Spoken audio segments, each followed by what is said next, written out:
जो प्राणी शरीर छोड़कर गया है उसको महान दुख भोगना पड़ता है। शास्त्र की बात कह रहे हैं, मनमानी नहीं। गतासुश्च, जो शरीर छोड़ता है, अगर उसके पारिवारिक जन आंसुओं से रोते तो जितनी आंसू की बूंदें रज में गिरती उतने समय तक उसे नर्क में रहना पड़ता है। इसलिए कभी भी किसी का परिवार का कोई पधारे तो रो मत, नाम कीर्तन करो, प्रभु का सुमिरन करो। प्रभु के नाम कीर्तन से सब बात बन जाती है। किस लिए रोना? जो हमारा प्रियजन उसको दुख देने के लिए रोए क्या? कदापि नहीं। जो पधार गए उनके लिए शोक करना महान गलती है, कारण कि मरे हुए प्राणियों के लिए जो शोक करके आंसू बहाता है उस जीवात्मा को दुख भोगना पड़ता है। पारिवारिक जनों को, ये अज्ञानी जन होते हैं। कुछ लोग तो मतलब ऐसे होते हैं कि उनको रोना ही रोना है।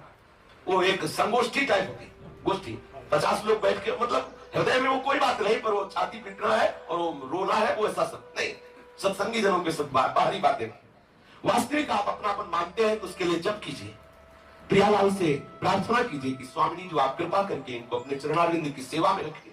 ये सब बाहरी बातें। सत्संगी जनों, खास जो भगवत प्रेम मार्ग में चलना चाहते हैं, चाहे वो विरक्त वेशधारी हो या गृहस्थ वेशधारी, प्राणियों को उसको दुख भोगना पड़ता है। जिसका शरीर छूटता है, पारिवारिक जन बैठ करके शोक सभा बनाते हैं, रोते हैं। नहीं, कीर्तन करना चाहिए, गीता भी सुनानी चाहिए, भागवत का अनुष्ठान करना चाहिए, नृत्य गान आदि। महा महोत्सव, ये महोत्सव है।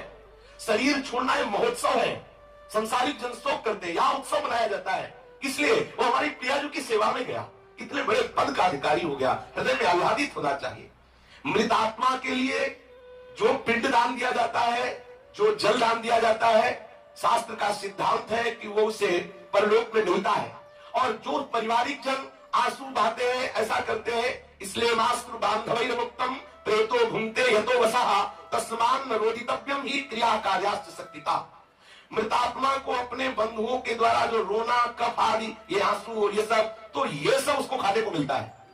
आंसू जो निकलते हैं, नान, श्लेष्मा, खखार, ये सब जो रोता है, ऐसे चीखता है, हाय हाय, और वो सब फिर वो उसको खाने को मिलता है और उसकी दुर्गति होती है। जो पारिवारिक जन उसके लिए रोते, ये शास्त्र की बात कह रहे, मनमानी बात नहीं करे। इसलिए भगवान कह रहे गतासुश्च नाम सोचन्ति पंडिताः। मृतात्मा के लिए जो कफ और आंसू आदि बहाए जाते हैं, मृतात्मा को परवश होकर खाना पड़ता है। और जो अभी जी रहे हैं उनके लिए भी शोक नहीं करना चाहिए, क्योंकि उनका पालन पोषण, उनका जो भी प्रबंध, उनकी जो भी दशा, उनका जो भी भरण पोषण है, तुम्हें चिंता करने की जरूरत नहीं। चिंतन करो श्री हरि का, हरि संभालेंगे। प्रभु कहते हैं योगक्षेमम वहाम्यहम्, मैं उसको संभालता हूं। आप सोच सकते हैं कि प्रभु ने ऐसा क्यों किया? क्योंकि अनंत जन्मों का हिसाब खत्म करके अपने जन को अपने घर में अपनी नित्य सेवा में रख लिया। तुम्हें अपने स्वार्थ के कारण दुख लगता है, प्रभु ने बहुत गलत किया, क्योंकि तुम्हारे स्वार्थ की पूर्ति उस जीवात्मा से हो रही थी। तुम्हें पता है कि पिछले जन्म में क्या था? 30 वर्ष 20 वर्ष का संबंध हुआ तो तुमने अपना मान लिया, और अनंत काल से जो प्रभु का अंश है वो अंशी के समीप गया तो तुम्हें बुरा लग रहा है। वो अपने प्रीतम के समीप गया, न जाने कब से बिछड़ा हुआ, तुमने तो बीच में उसे अपना प्रीतम मान लिया।